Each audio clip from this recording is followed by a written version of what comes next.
Hello សួស្តីបងប្អូនទាំងអស់គ្នាបាទស្មើនឹងបងប្អូនកំពុងធ្វើអីដែរបងប្អូនទាំងអស់គ្នាខ្ញុំស្មើនឹងកំពុងអង្គុយមើលទេសភាពបងប្អូនសម្រាប់ពីការងារធ្វើការយប់បងប្អូនពេលចឹងដឹងដើរតាណាដើរតាណីទេបងប្អូនមានតែចុចបណ្ដបយកមកហូបដើម្បីកុំឲ្យងុយដេកបងប្អូនបណ្ដបនឹងលើកម្ដងម្លេប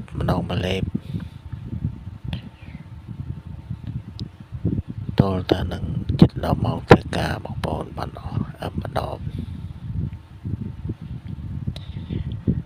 គួយអារម្មណ៍នឹងនៅណាទេបងប្អូនអារម្មណ៍អត់មាននៅនឹងខ្លួនទេរាល់ថ្ងៃធ្វើការរាល់ថ្ងៃអារម្មណ៍ហោះហើរនឹងទៅខាងណាខាងណីទេបងប្អូនប៉ុន្តែអារម្មណ៍រឿងធ្វើវីដេអូអត់ភ្លេចទេបងប្អូនបើថាឲ្យអារម្មណ៍នៅនឹងខ្លួនឲ្យពិតប្រាកដអត់មាននៅនឹងខ្លួនទេបងប្អូនរាល់ថ្ងៃធ្វើដោយបង្ខំចិត្តបងប្អូន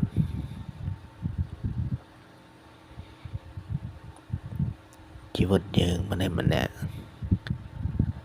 ត្រូវតែតស៊ូបងប្អូនទាំងអស់គ្នាគ្មាននរណាម្នាក់មកជួយយើងបានទេបងប្អូន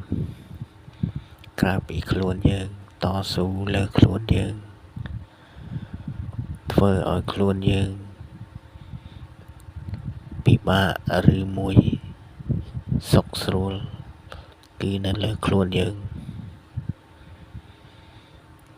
បងប្អូនកុំគិតថាមានអ្នកណាមកជួយបងប្អូនកុំសង្ឃឹមសួស្តីបងប្អូនទាំងអស់គ្នាបាទនេះជាសកម្មភាពធ្វើការយប់បងប្អូនទាំងអស់គ្នា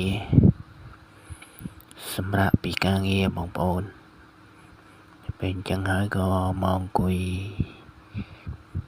នៅមុខរោងងានបងប្អូនអង្គុយផឹកលេងHello សួស្តីបងប្អូនទាំងអស់គ្នាបាទ